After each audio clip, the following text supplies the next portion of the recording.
All right, good morning. I just wanted to do this quick video right quick. What we're going to do is we're going to find out how to create a line through a given point perpendicular to another line. So I'm going to press on, one, no, select grass, and I'm going to go with 5x minus 3 as my line. I'm going to make the point -5, -5, 5, just so it'll be over in the second quadrant.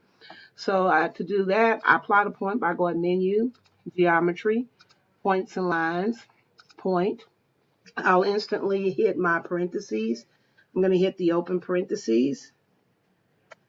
And when I do that, I just put in my points that I want.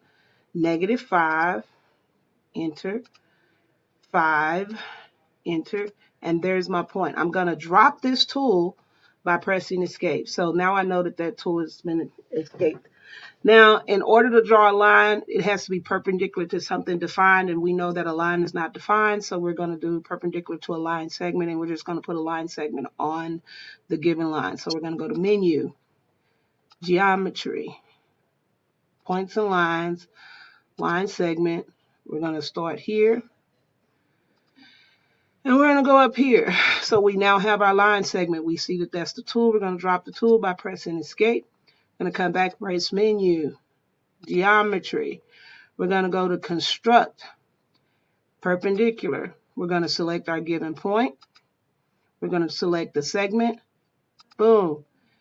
Now, we're going to drop that tool by pressing what? Escape. We're going to now find the intersecting point by going menu, geometry, points and lines. There you go. Intersection point.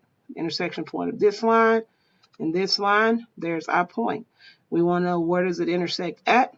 We just right click, which for you guys, we could know we're going to do instead of right click, we're going to go menu, actions, menu, actions, coordinates and equations. We select that point, and that's the point of intersection. The point of intersection, but we can also, while we have this tool, we can find out the equation, and there's our given equation for this line. So our equation is, and I'm going to let go, escape, so I can move that. Our equation that's perpendicular through that given point is -1/5 or 0.2 x as my slope plus 4. All right, guys, I hope this helps. Thanks. Bye.